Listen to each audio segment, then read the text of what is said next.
दोस्तों आज इस वीडियो में जो कि संविधान में जो कि 12 अनुसूचियां के बारे में पढ़ेंगे। इससे पहले जो कि संविधान में 22 भाग हैं उसके बारे में पढ़ा दिया गया है। वो वीडियो नहीं देखे हैं तो लिंक डिस्क्रिप्शन में दे दिया जाएगा, वहां से देख लेंगे, नहीं तो प्ले स्टोर से देख लेंगे। तो चलिए दोस्तों बिना समय बर्बाद किए हुए स्टार्ट करते हैं। दोस्तों एक और बात बता दूँ, संविधान में 22 भाग हैं।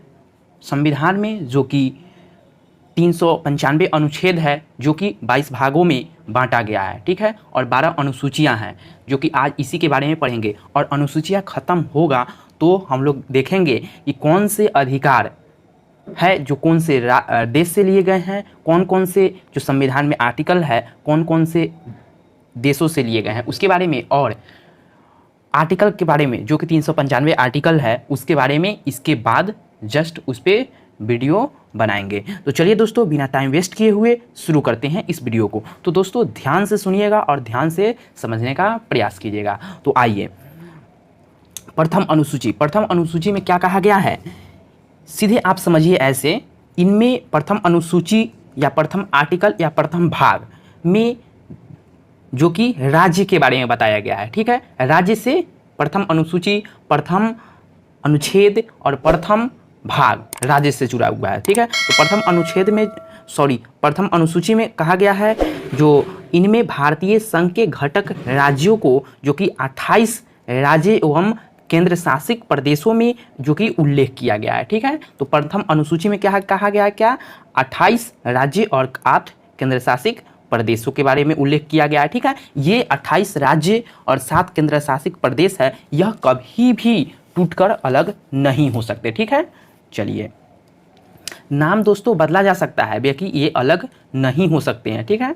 चलिए नेक्स्ट है जो कि दोस्तों अगर कोई राज्य, अगर जैसे देखिए झारखंड बिहार से अलग हुआ तो वैसे आप अलग राज्य हो सकता है, लेकिन वो राज्य सोचेगा कि हम अलग एक देश बना ले, वैसा संविधान में जो कि प्रावधान नहीं किया गया है, ठीक है।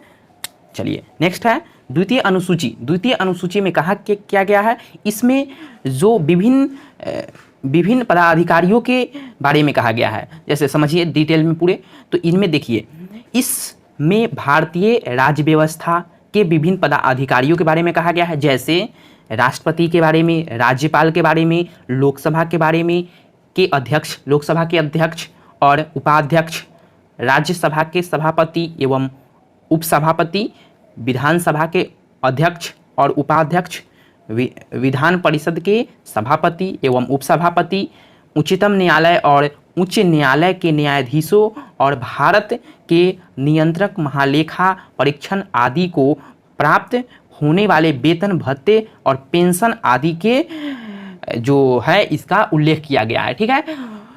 द्वितीय अनुसूची में क्या कहा गया है, जितने जो बड़े पदाधिकारी हैं, जितने जैसे राष्ट्रपति, राज्यपाल हो, उपराष्ट्रपति हो, लोकसभा के अध्यक्ष हो, उपाध्यक्ष हो, ये सब जितने जो पदाधिकारियों हैं उसका अनुसूची 2 में वेतन भत्ते से जुड़ा हुआ है, ठीक है। तो आप समझ गए होंगे। चलिए तीसरी अनुसूची में क्या कहा गया है, तीसरी अनुसूची में जो कि इनमें विभिन्न पदाधिकारियों जैसे राष्ट्रपति की बात करें, उपराष्ट्रपति की बात करें, राष्ट्रपति की बात करें और उच्चतम, देखिए यहाँ पे बुझा रहा होगा दोस्तों आपको, उच्चतम एवं उच्च न्यायालय के न्यायाधीशों की बात करें और के द्वारा ग्रहण के समय ली जाने शपथ का उल्लेख किया गया है। तो अनुच्छेद द्वितीय में जो कि कहा गया है क्या, जो कि वेतन भत्ते के बारे में कहा गया है, और तृतीय अनुसूची में जो कि क्या कहा गया है, इसके पद ग्रहण के बारे में कहा गया है, ठीक है। तो जैसे समझिए ट्रिक से, जैसे देखिए अनुसूची 1 प्रथम अनुसूची में कहा गया है राज्यों के बारे में। अगर दोस्तों राज्य बन गया है, उसमें अधिकारी उसमें चयनित हो गए हैं, पूरे मुख्य सब कोई चयनित हो चुके हैं, ठीक है। तो उसमें उसको जो काम होगा उसके लिए तो भत्ते ज़रूरत है।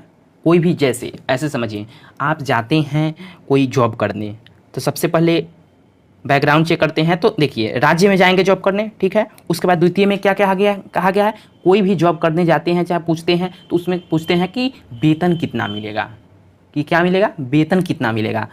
तो वेतन द्वितीय अनुसूची में दिया गया है, ठीक है। अब तीसरी अनुसूची की बात करें तो तीसरी अनुसूची में आपको वेतन के बारे में क्लियर हो गया। तो अब आते हैं कि आप शपथ लेंगे अपने काम के प्रति, ठीक है। तो तीसरा नंबर तीसरी अनुसूची में शपथ ग्रहण के बारे में बताया गया, ठीक है। तो आपको समझ में आ रहा होगा। चलिए चतुर्थ अनुसूची की बात करें तो चतुर्थ अनुसूची में इनमें विभिन्न राज्यों तथा संघीय क्षेत्रों की राज्य सभा में प्रतिनिधित्व का विवरण दिया गया है, ठीक है। इनमें क्या दिया गया है, इनमें विभिन्न राज्यों तथा संघीय क्षेत्रों की राज्य सभा में प्रतिनिधित्व का विवरण दिया गया है, ठीक है, चतुर्थ अनुसूची में।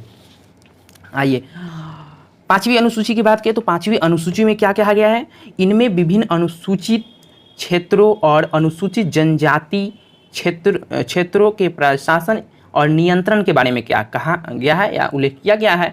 तो पांचवी अनुसूची में क्या कहा जाता है, एससी एसटी के अनुसूची के बारे में कहा गया है, ठीक है, नियंत्रण के बारे में उल्लेख किया गया है। आइए छठी अनुसूची की बात करें तो छठी अनुसूची में इनमें खास तौर पर जो एससी एसटी है वो त्रिपुरा, असम, मेघालय और मिजोरम राज्यों की जनजाति के क्षेत्रों में के प्रशासन के बारे में प्रावधान है, ठीक है। तो अनुसूची 5 जो कि छठा से जुड़ा हुआ है, ठीक है, जो कि खास तौर पे त्रिपुरा, असम, मेघालय और मिजोरम राज्य के जनजाति क्षेत्रों के प्रशासन के बारे में प्रावधान है, ठीक है। तो कुल राज्य जो कि 4 त्रिपुरा, असम, मेघालय और मिजोरम, जहाँ पे एससी एसटी है वहाँ के जो क्षेत्र है के प्रशासन है उसके बारे में प्रावधान किया गया है छठी अनुसूची में।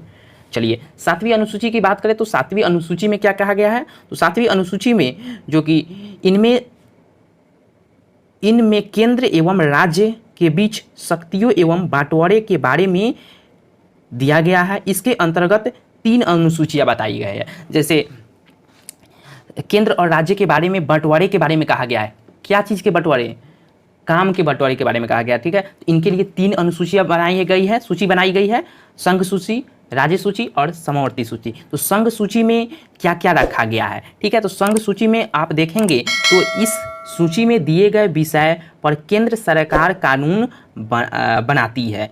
कोई भी जो संघ सूची में जो प्रावधान दिया गया है जो भी है उस पर क्या केंद्र सरकार कानून बनाएगी, ठीक है। संविधान लागू होने से समय जो कि 97 विषयों पर केंद्र काम करती थी अपना, ठीक है, और वर्तमान समय में बात करें तो 98 सूची पर काम करती है, 98 विषय पर केंद्र सूची काम करती है, ठीक है। तो एक बढ़ गया है, ठीक है। तो 98 जो कि विषयों पर केंद्र काम करती है, ठीक है दोस्तों। आइए अब आते हैं राज्य सूची में। तो राज्य सूची क्या कहता है, तो राज्य सूची में क्या क्या कहा गया है आइए पढ़ते हैं। इसमें देखिए इस सूची में दिए गए विषय पर राज्य सरकार कानून बनाती है। अलग अलग केंद्र अलग बना रही है, राज्य अलग बना रही है कानून, ठीक है। जैसे जनगणना होने वाला है 2021 में, तो ये राज्य करवाती है केंद्र करवाती है, बताइए आप लोग।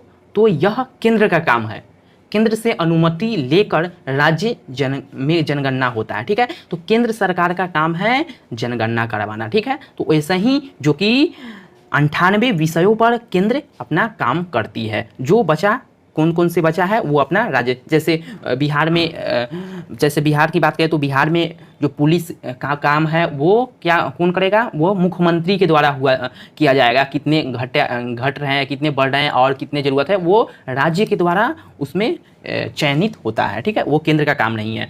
तो आइए इसमें पढ़ते हैं। इन सूची में दिए गए विषय पर राज्य सरकार कानून बनाती है। जैसे में बात करें तो राष्ट्रीय हित से संबंधित होने पर केंद्र सरकार भी कानून बना सकती है। संविधान के लागू होने के समय इसके अंतर्गत 66 विषयों पर काम करते थे राज्य, ठीक है। वर्तमान समय में देखें तो 62 विषय पर राज्य काम करते हैं, ठीक है, जो कि 4 घट गया है अभी वर्तमान में।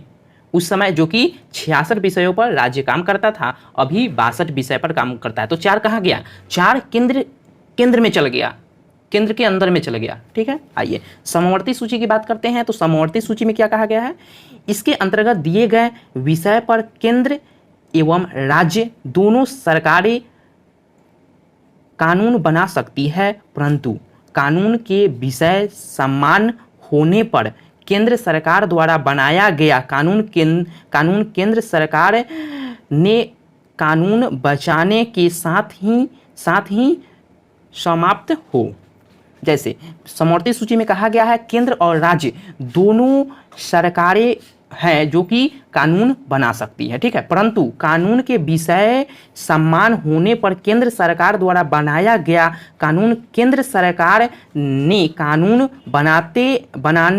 बनाने के साथ ही समाप्त हो, ठीक है। तो केंद्र सरकार जो कानून बनाएगी जो वो साथ ही समाप्त हो जाएगी उस समय, ठीक है। चलिए नेक्स्ट 8वीं अनुसूची में क्या कहा गया है। 8वीं अनुसूची में आइए पढ़ते हैं हम लोग। इनमें भारत की 22 भाषाओं का उल्लेख किया गया है। क्या कहा गया है इसमें? भारत की 22 भाषाओं का उल्लेख किया गया है और मूल रूप से 8वीं अनुसूची में 14 भाषाएं थी। मूल रूप से 8वीं अनुसूची में कितने भाषाएं थी?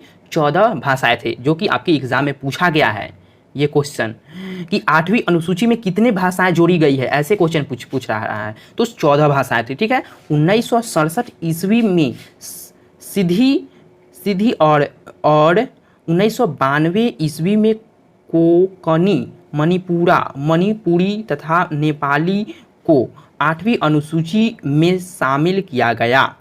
2004 ईस्वी में मैथिली, संथाली, डोगरी एवं बोडो को 8वीं अनुसूची में शामिल किया गया, ठीक है। तो आप समझ रहे होंगे, ठीक है। 2004 में मैथिली को शामिल किया गया और 1967 में जो कि सिंधी को शामिल किया गया और 1992 में कोंकणी को शामिल किया, मणिपुरी को शामिल किया, नेपाली को शामिल किया गया, ठीक है दोस्तों। चलिए 9वीं अनुसूची की बात करें तो 9वीं अनुसूची में कहा गया है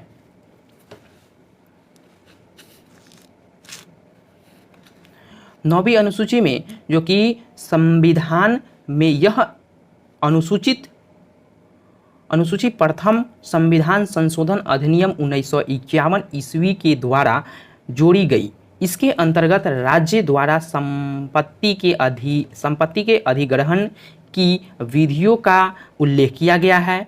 इस अनुसूची में सम्मिलित विषय को न्यायालय में चुनौती नहीं दी जा सकती।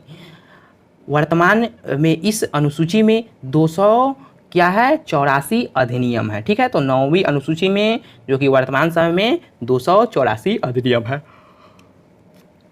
चलिए 10वीं अनुसूची की बात करें तो 10वीं अनुसूची में क्या कहा गया है। तो यह संविधान में 52वें संशोधन 1985 के द्वारा जोड़ी गई है। 10वीं अनुसूची कब जोड़ी गई है? 52वें संविधान संशोधन के द्वारा जो कि 1985 में जोड़ी गई है। इनमें दल बदल संबंधित प्रावधानों का उल्लेख किया गया है, ठीक है दोस्तों। संविधान संशोधन के तहत इसको जोड़ा गया है। इसमें दल बदल संबंधित प्रावधानों का उल्लेख है। चलिए 11वीं अनुसूची की बात करें तो 11वीं अनुसूची कहता है कि यह अनुसूची में 73वें संवैधानिक संशोधन 1993 के द्वारा जोड़ी गई है। 11वीं अनुसूची जो कि 73वें संविधान संशोधन द्वारा जो कि 1993 के द्वारा जोड़ी गई है। इनमें पंचायती राज्य संस्थाओं का कार्य करने के लिए 29 विषयों का प्रावधान किया गया है, ठीक है। पंचायती राज्य संस्थाओं में जितने भी कार्य हैं उसको करने के लिए 29 विषय प्रदान किए गए हैं। चलिए 12वीं अनुसूची की बात करें तो 12वीं अनुसूची क्या कहता है। 12वीं अनुसूची में कहा गया है कि यह अनुसूची संविधान में 74वें संविधान संशोधन के द्वारा जोड़ा गया था, जो कि 1993 के द्वारा जोड़ी गई है। इनमें शहरी क्षेत्र की अस्थायी स्वशासन संस्थाओं नगर पालिका को कार्य करने के लिए 18 विषय प्रदान किए गए हैं। तो आप भली भांति समझ सकते हैं इसको, जो कि 12वीं अनुसूची 1993 ईस्वी में जोड़ा गया था और इसमें जो है वो नगर पालिका और स्वशासन संस्थाओं को कार्य करने के लिए 18 विषय प्रदान किए गए हैं, ठीक है दोस्तों। तो उम्मीद करता हूं कि यह वीडियो आपके लिए हेल्पफुल होगा और आप समझ रहे होंगे। फिर हम लोग नेक्स्ट वीडियो में पढ़ेंगे जो कि संविधान में कितने अनुच्छेद हैं, जो कि 22 भाग, 395 अनुच्छेद और 12 अनुसूचियाँ, जो कि 22 भाग और 12 अनुसूचियाँ के बारे में पढ़ लिए। आगे हम लोग पढ़ेंगे 395 अनुच्छेद के बारे में। ठीक है दोस्तों, तो यहाँ पे लिखा गया है पूरे अनुच्छेद, आप देख सकते हैं। इसके बारे में हम लोग नेक्स्ट वीडियो में पढ़ेंगे। अगर दोस्तों मेरे चैनल पे नए हैं तो सब्सक्राइब, लाइक और शेयर जरूर करें। चलिए दोस्तों, फिर हम लोग नेक्स्ट वीडियो में मिलेंगे। धन्यवाद।